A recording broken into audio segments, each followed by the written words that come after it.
Good evening and welcome to another edition of Business PNG.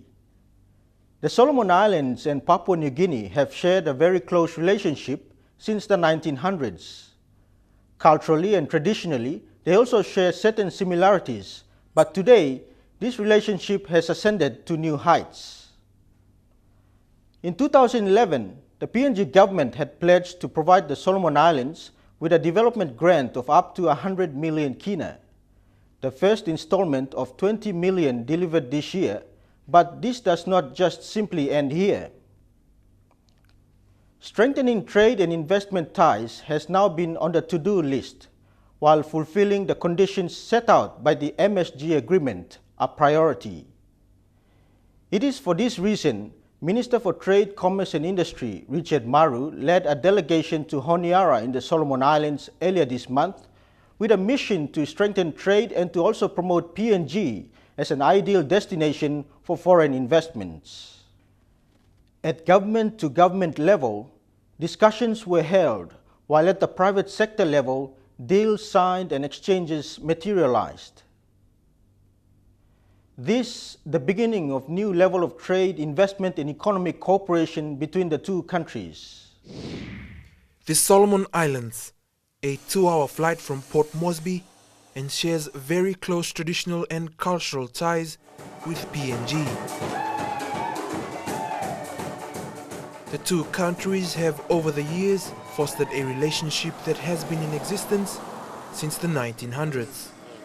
This relationship further strengthened in 2011 when the Papua New Guinea government pledged to provide the Solomon Islands with a 5-year development grant of 100 million kina. The Prime Minister jetted off to Honiara yesterday afternoon to officiate the 100 million kina aid grant to the Solomon Islands. He was welcomed at the airport by staff and members of the Solomon Islands government. Mr. O'Neill proceeded on to meet with Solomon Islands Prime Minister Gordon Dasililo to renew the PNG In May Solomon this Islands year, bilateral cooperation. Prime Minister Peter O'Neill handed over to the Solomon Islands a grant of 20 million kina as the first installment of this development grant. Politically and culturally, it may be strong, but for Minister Maru, there is still a need to grow and strengthen trade and investment relationships between the two countries. This was one of the primary reasons why the minister led the trade and investment mission to the Solomon Islands earlier this month. We are also here to promote PNG as an attractive investment destination for foreign direct investments from the Solomon Islands. And thirdly, we are also here to have a number of bilateral meetings with my colleague ministers in the Solomons on a number of sticking points as we implement the MSG trade agreements. The Solomon Islands lies east of Papua New Guinea and has a population of just over 500,000 people, most of whom are predominantly Melanesian. The country consists of a scattered archipelago of about 1,000 mountainous islands and low-lying coral atolls.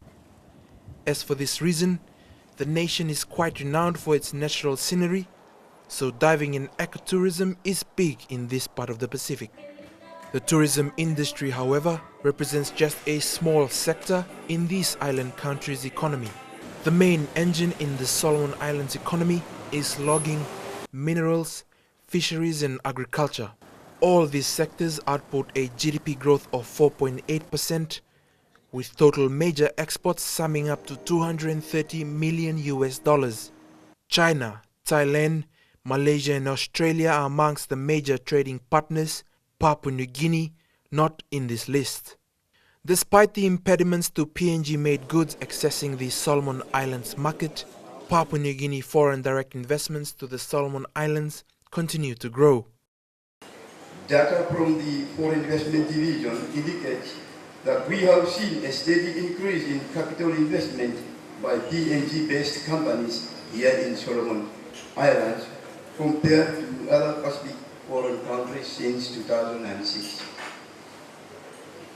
These companies invested about $148 million Solomon dollars worth of capital here in Solomon Islands, providing employment to more than 3,500 national workers.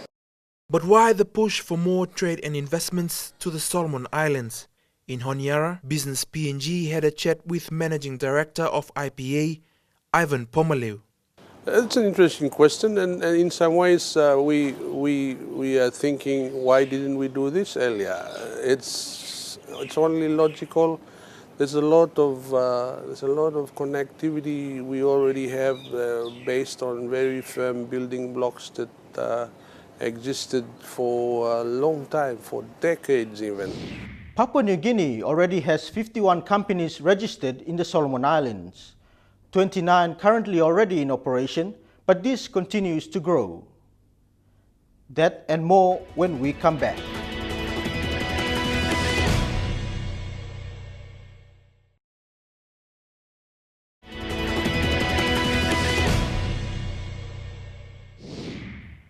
Whatever you produce, I am sure we can take.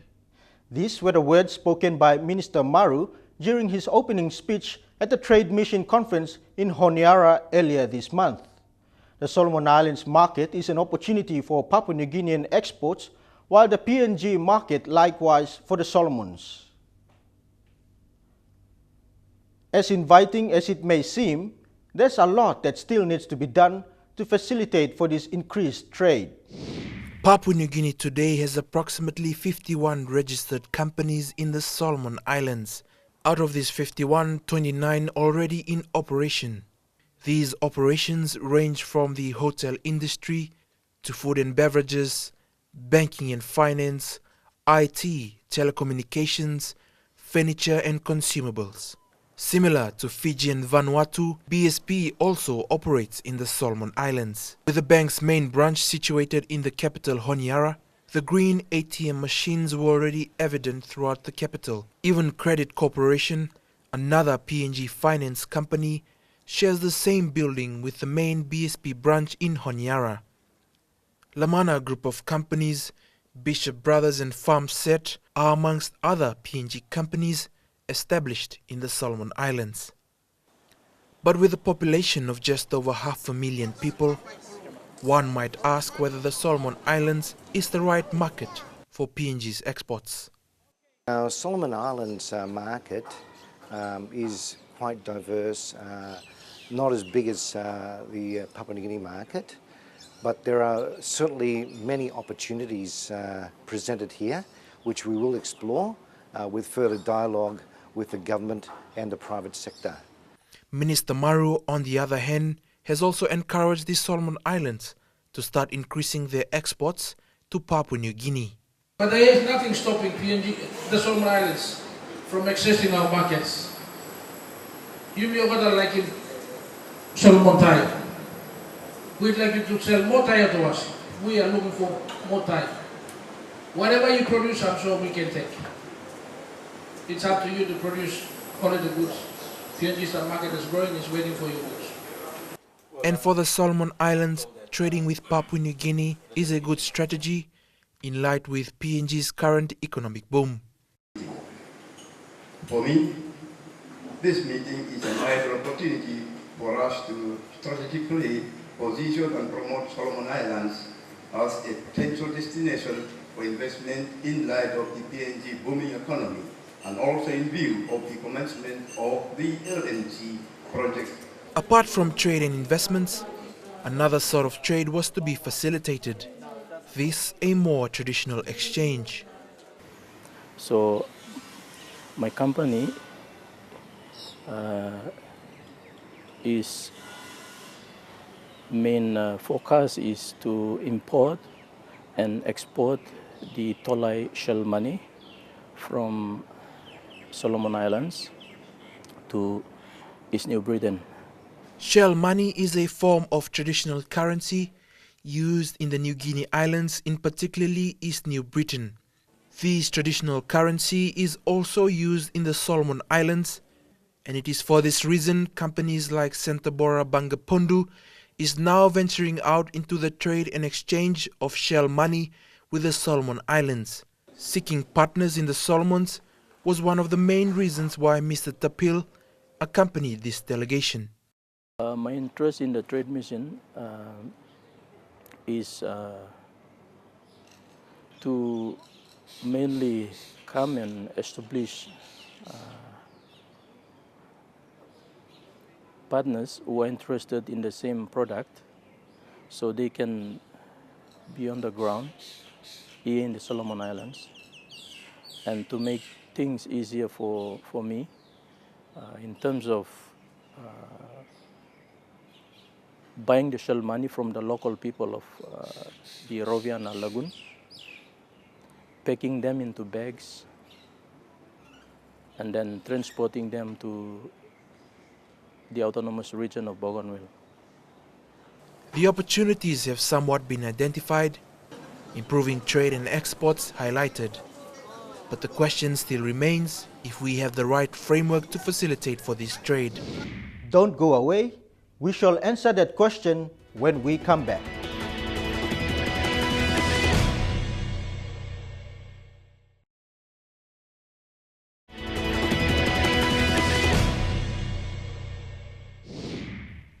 The absence of a double tax treaty and the impediments to the access of PNG goods into the Solomon Islands market. These were two of the issues highlighted by Minister Maru and his delegation on their recent trade mission to the Solomon Islands earlier this month. Obviously, these are not conducive towards facilitating for more trade and investments, but talks are already underway seeking possible ways forward. Minister Maru has already stated that there was still a need to strengthen trade and investment ties between the two countries. His Solomon Islands counterpart Elijah Muala has also shared that his government is now open to more PNG trade and investment. But are the current conditions right to facilitate for this? This was still a work in progress. We need to do more in the Solomons in terms of investment and trade. We have been negotiating now with the government of the Solomon Islands to sign a double tax treaty with Papua New Guinea, and also an investment protection agreement that we need to sign to protect our investments over there. There are 29 PNG companies that are operating in the Solomons. We have over 50 registered, but 29 operating. Currently, these 29 PNG-based companies are paying taxes not only to the Solomon Islands, but to Papua New Guinea as well. This is the same for any Solomon Islands company that operates in Papua New Guinea. Now, why is the double tax treaty important? You see, if you don't have a double tax treaty, PNG companies who invest in the Solomons will be paying a tax to the PNG government and also be paying a tax to the Solomon government. When you have a double tax treaty agreement, they only pay in one country. So in other words, if you don't have a treaty like this, then they'll be overtaxed, and it's not an incentive for companies to go and invest over there. So we really need to get an agreement signed. We already have an agreement like that with other countries, including Australia, and we need to. And quite recently, we had one signed with Indonesia, and we also want one signed with the Solomons to one, secure our investments in the Solomons, and number two, to make it more attractive for PNG companies to go and open up offices in the Solomon Islands. Discussions are still underway to put in place a time frame for the signing of a double tax treaty. But apart from the proposed double tax treaty, concerns were also raised regarding the duty-free access of PNG-made goods into the Solomon Islands. Myself as trade minister, are extremely concerned that a number of our manufactured goods in PNG have not received duty-free market access into the Solomon market, despite the signing of the trade agreement, which provides for duty-free market access for goods emanating from PNG, the Solomon Islands, Vanuatu and Fiji to each of our markets. However, the mission yields some encouraging exchanges. This was the signing of an import-export deal between the two countries, a prime example of two-way trade. We heard that Papua New Guinea will be importing fish, canned fish from the Solomon Islands, and vice versa. Papua New Guinea will be exporting fish products, canned products to Solomon Islands. We also want to show them that it's not only trade one way, but also trade the other way. We are willing to buy their products. So it's up to them to to manufacture more, and then we can always buy them. We have a bigger market, we have a lot more demand, and we are open to assisting them that way to grow the economy as well. Unfortunately, today, trade in terms of exports still lies in the favor of Papua New Guinea. Annual exports from PNG reaching 40 million kina, while annual imports from the Solomon Islands 4 million kina. What's next for the two countries? Increased bilateral cooperation? Perhaps labor mobility? That and more when we come back.